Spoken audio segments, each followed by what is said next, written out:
I want to start by talking about something briefly. Just really brief, because that's the whole point of these is to be brief. Mini. I don't like the argument that something, basically, that it's a valid argument. That it's a valid argument to say that something is made for kids when it's something that doesn't make sense or is badly written or is basically just kind of stupid. I've always kind of had that opinion to some extent or another, but I have to admit that opinion really started getting codified in the last several years as I've been taking care of my niece. And I have become very aware of the huge gulf and difference in quality when it comes to kids' television. There are plenty of kids' shows out there which are actually intelligent and smart and well written and cohesive and contiguous and all those other wonderful con words. And then there's Drek. So I don't like the argument, and I've heard it before, and I'm pretty sure I will hear it at least on these comments. Obviously, I record these well in advance. When it comes to these episodes, oh, well, these were written for kids. That's nice. Invalid argument, at least from my perspective. By the way, I played a little game with you guys, and for those of you not aware, I like to ram these out back to back to back to back to back to back to back. Watch, record, watch, record, watch, record. This is my entire day is spent doing this because, well, to be blunt, because my entire schedule in my life has shifted a little bit, so I don't do these the way I used to. So I'm just kind of trying to smash these out as quickly as possible in order to get done with the season. But I mentioned that because I played a little game with you. I mentioned how they couldn't get David Tennant back. How many of you either thought or actually commented, wait, but Tennant's in the next episode? I'm just curious. Anyways, obviously Tennant's in this episode, although he's barely in this one. He basically serves as the 3PO stand-in. So, another quick thought that I had last episode. Now, this one I actually forgot to mention. How many of you think that Maul was the mysterious buyer for the Jedi? Because Hondo actually never mentions it. He just says, I've got someone who would totally pay for a Jedi, especially a female one. Now, the way he says that means more to me like a Hutt or something, but I don't know. Or maybe Shizor. So why doesn't Ahsoka just hop over to the tank when they're being attacked and kill them all? When she's knocked over, why does she allow herself to be disarmed rather than just pulling her lightsabers back and fighting them off? In fact, strange question, why don't they just stop in general and go fight the tank? I mean, Ahsoka by herself could take that thing out. Anyways, so then the droid army invades. I've noticed a recurring trend of people not paying attention in this story arc. You notice that? It's like, there's an entire droid army invading. Where are the people on the scanners? The first time Hondo hears about it is when someone rushes in to tell him about it and gets shot. I love the idea that Count Dooku would go out of his way to send an entire fleet to push through Obi-Wan's forces in order to conquer a system and put it under separatist control, which means Obi-Wan was here actually defending a Republic territory, which means the only reason Hondo was able to operate was because he was in Republic land while trying to kidnap and kill Jedi. Anyways, ignoring that. I love the idea that Dooku would be willing to do all of this just to get personal revenge on Hondo.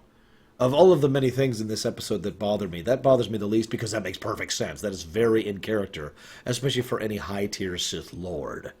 So I could completely see Dooku dedicating these kind of resources into something that is just a personal matter like that. I especially like the nature of his revenge.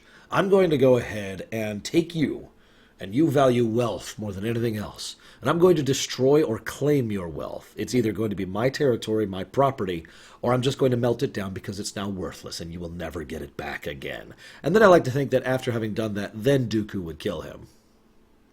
Nice little touch. Anyways, so I've mentioned that I enjoy this arc, but mostly as kind of a turn-off-your-brain kind of enjoyment. I don't think it's one of their betters. Not in the lines of the Krell arc, for example, or the Rookies arc.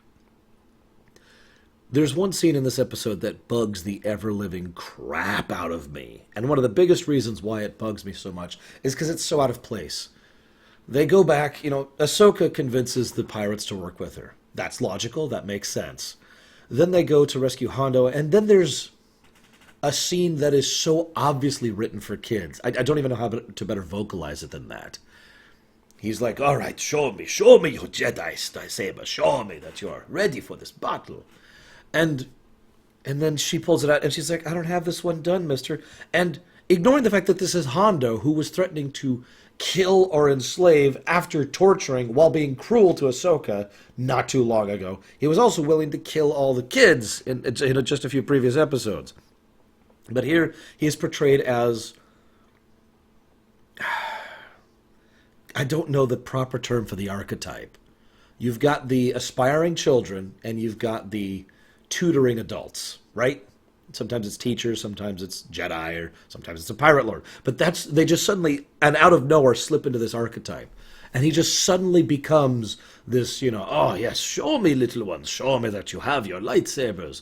And then there's even a little bit where the droid, Mr. Huyin, or whatever his name is, David Tennant, says, these are the most talented Jedi I've ever trained, which is another very common trope when it comes to kids' fiction, informing you that, the protagonists are just so much better than anyone else despite their age, which honestly actually doesn't bother me that much on its own right. It's the oversaturation of it that bothers me, but I digress. And I'm not going to dissect the whole scene. The whole scene's just bad.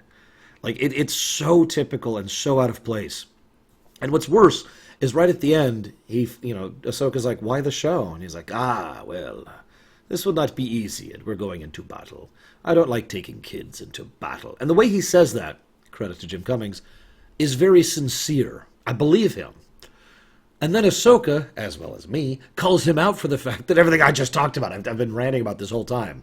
And he's like, yeah, well, it's my mood. And that's the only explanation we ever get. What? You know what would have made this all make a lot more sense and still be acceptable for a kid's thing? Make Hondo the lieutenant of whatever crime lord has currently claimed this area. After the incident with him, Maul, and Savage at the beginning of the series, he had taken sufficient losses in terms of personnel and money that he was no longer the big dog in the area, and someone else had came in and claimed it. And they had sent one of their lieutenants to lord over him. That lieutenant is the one who attacked the ship, tried to get the Kyber crystals, tried to torture and sell off Ahsoka. We don't need to show Hondo as a good guy. He's not a good guy. That's not what I want. I want him to be Hondo. I want him to be an interesting character. Have Hondo be the lieutenant who's just kind of going along with it, and it bothers him a little bit, but not enough to really stick out his neck for it. It mostly bothers him because he's not the one who's in charge.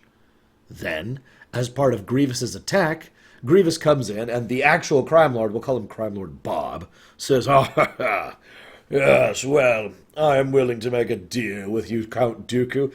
And then Dooku says, I am not here to talk to you. And then Grievous just kills him, just like that. Then the rest of the episode can progress almost the same way, because Dooku actually came here to take out Crime Lord Bob from Black Sun or whatever, specifically to go after Hondo for revenge. Then Hondo's torn up, and then he could have his whole scene, and it wouldn't feel jarringly out of character.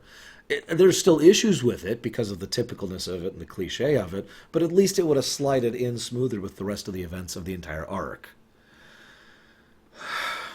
So then they get to the point where it's just Hondo and I can't remember the girl's name. And she's like, but we trusted you. Ahsoka trusted you. And Hondo's like, fine, I'll go help them. And again, if you insert the retcon, the change that I just posited, his behavior would make more sense. But of course, there's tons of fan service here. They have to have these kids fighting General Grievous himself. They have to have these kids be rescued by Slave One.